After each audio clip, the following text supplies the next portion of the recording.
बात करेंगे कुछ अन्य खबरों की। राजधानी रायपुर से बड़ी खबर सामने आ रही। कवासी लखमा की गिरफ्तारी पर नितिन नवीन का बयान सामने आया है। कवासी लखमा की गिरफ्तारी पर नितिन नवीन का बयान सामने आया। पूर्व सीएम भूपेश बघेल पर प्रभारी नितिन नवीन ने निशाना साधा है। तो नितिन नवीन ने पूर्व सीएम भूपेश बघेल पर निशाना साधा है। आदिवासी को अपराध का मोहरा बनाने का आरोप लगाया है। कहा एक ट्राइबल के द्वारा अपराध करा दिया गया।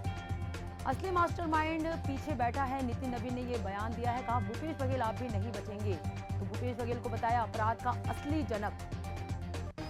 ये खबर आपको बता रहे हैं। कवासी लखमा की गिरफ्तारी पर छत्तीसगढ़ प्रदेश प्रभारी नितिन नवीन का बयान सामने आया है। पूर्व सीएम भूपेश बघेल पर प्रभारी नितिन नवीन ने निशाना साधा है। आदिवासी को अपराध का मोहरा बनाने का आरोप लगाया है। कहा कि एक ट्राइबल के द्वारा अपराध करा दिया गया। असली मास्टरमाइंड पीछे बैठा है। नितिन नवीन ने अपने बयान में ये कहा है। कवासी लखमा की गिरफ्तारी के बाद प्रदेश प्रभारी नितिन नवीन का बयान सामने आया है। भूपेश बघेल माफ कीजिएगा पूर्व सीएम भूपेश बघेल पर प्रभारी नितिन नवीन ने निशाना साधा है। आदिवासी को अपराध का मोहरा बनाने का नितिन नवीन ने आरोप लगाया है। कहा एक ट्राइबल के द्वारा अपराध करा दिया गया है। भूपेश बघेल को अपराध का जनक बताया है। असली मास्टरमाइंड पीछे बैठा है। नितिन नवीन ने यह बयान दिया है।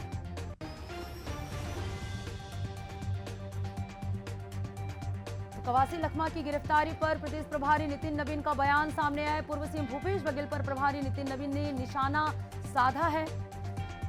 आदिवासी को अपराध बनाने का मोहरा बनाने का जो है आरोप लगाया है नितिन नवीन ने। कहा एक ट्राइबल के द्वारा अपराध करा दिया गया है। नितिन नवीन ने यह बयान दिया है। कहा असली मास्टरमाइंड पीछे बैठा है। नितिन नवीन ने अपने बयान में कहा कि असली मास्टरमाइंड पीछे बैठा है। कवासी लखमा एक मोहरा है। उन्होंने अपने बयान पे साफ तौर पर यह कहा है। कवासी लखमा की गिरफ्तारी पर नितिन नवीन ने यह बयान दिया है कि असली मास्टरमाइंड पीछे बैठा है। पूर्व सीएम भूपेश बघेल पर निशाना साधा है।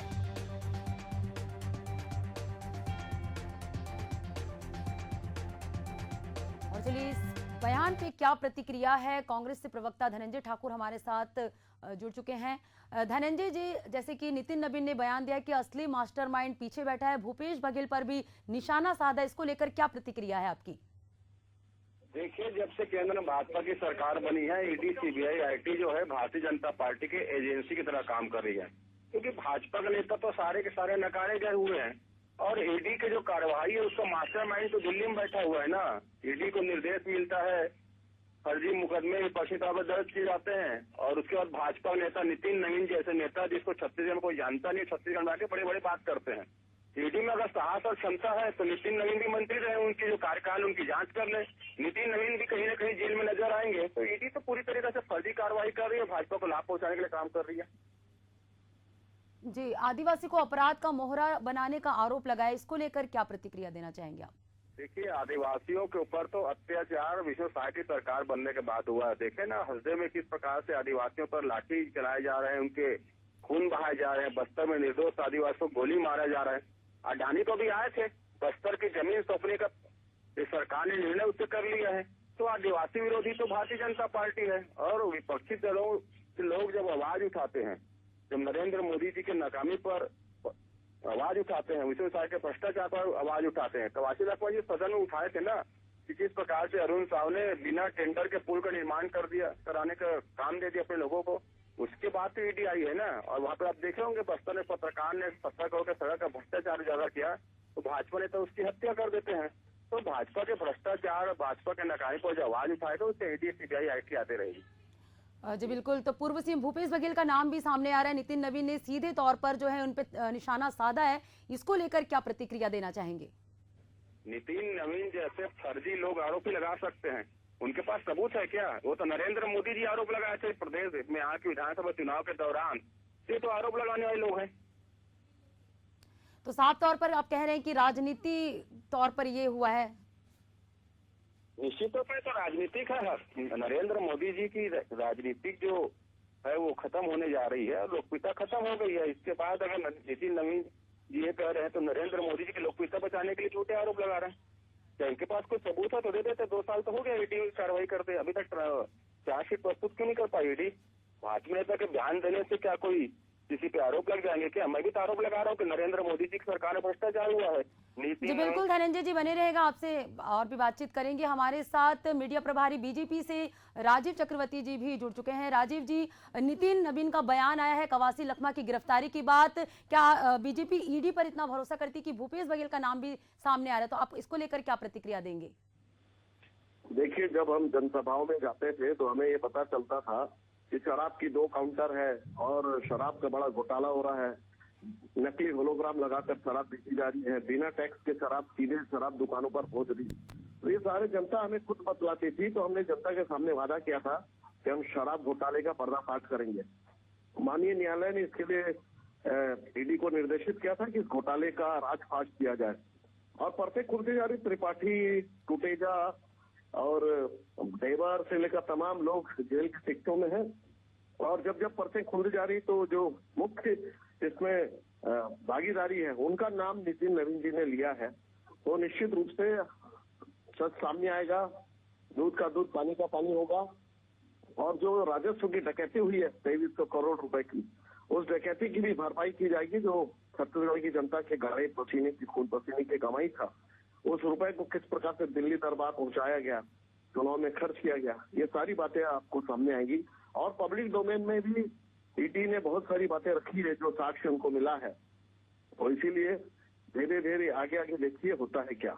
राजीव जी, सीधे तौर पर नितिन नवीन ने ये आरोप लगाया है कि मास्टरमाइंड भूपेश बघेल हैं, जो आदिवासी चेहरा को मोहरा बनाकर आगे से जो काम करे, पीछे से जो काम करे वो भूपेश बघेल है। इसको लेकर क्या प्रतिक्रिया देंगे? बिल्कुल, वो उन्होंने अध्ययन किया है काफी। और जब वो प्रभारी बने थे तब हम विपक्ष में थे, तब भी इस बात को लेके वो कहते थे कि जो भी षड्यंत्र हो रहा है अकेले किसी इंसान का नहीं है, क्योंकि सीधे तौर पर वो मुख्यमंत्री थे और उन्होंने जानबूझकर एक अनपढ़ व्यक्ति, एक सीधे सरल इंसान को, आदिवासी को बनाया ताकि वो जो भी करे और उसकी भरपाई बलि का बकरा कोई और बने। तो वो थे। और आज उसके बाद अकूत संपत्ति भी बनाई।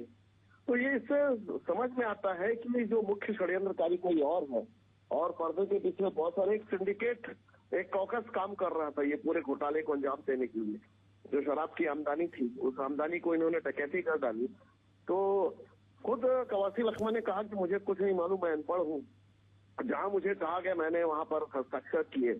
तो नितिन नवीन जी ने जो कहा है कि पूर्व मुख्यमंत्री का नाम लिया है, तो निश्चित तौर पे उन्होंने वो साक्ष्य को भी देखा है और उनको पहले से ही मालूम है कि ये जो घोटाले की तार है, वो तार जहां पहुंचेगी तो मुख्य रिमोट कहां पर है, तो उन्होंने पहले से ही बता दिया। और आप भी देखिएगा आगे चलकर कि ये साक्ष्य कहां पर आके दिखता है। जी बिल्कुल, हमारे साथ कांग्रेस प्रवक्ता धनंजय ठाकुर जी भी जुड़े हुए हैं। धनंजय जी, जैसे कि राजीव जी कह रहे हैं कि पिक्चर अभी बाकी है, आगे आगे देखिए होता है क्या, इसको लेकर क्या कहेंगे आप?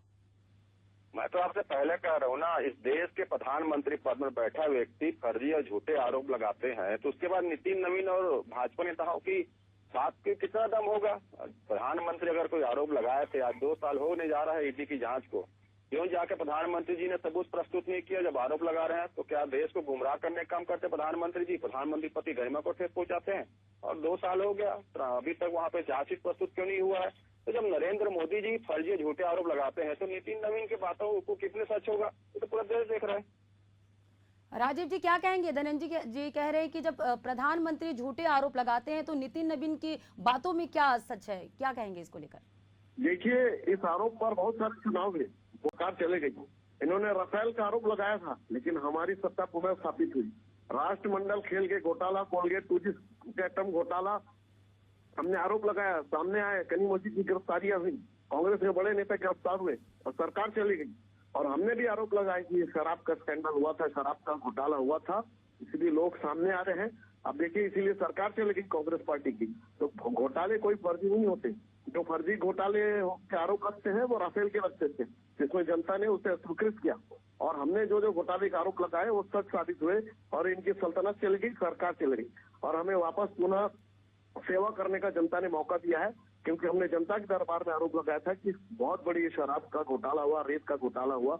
अब सामने है, साक्ष्य सामने आ रहे हैं, रुपए बरामद हो रहे हैं। IAS अधिकारियों को जमानत नहीं मिल रही है जो इस षड्यंत्र में शामिल थे। तो हम झूठे आरोप नहीं लगाते, हम साक्ष्य के साथ आरोप लगाते हैं। और आरोप लगाने के बाद जनता की भी उसमें मुहर लगती है, सल्तनतें पलट जाती है। जी बिल्कुल राजीव जी, आगे आगे तो जो आरोप प्रत्यारोप का दौर है वो लगातार जारी रहेगा। सच क्या है झूठ क्या है ये तो तस्वीरें तभी साफ होगी जब सच्चाई सबके सामने होगी। धनंजय जी और राजीव जी बहुत बहुत धन्यवाद कि आप हमसे जुड़े और हमसे बातचीत की।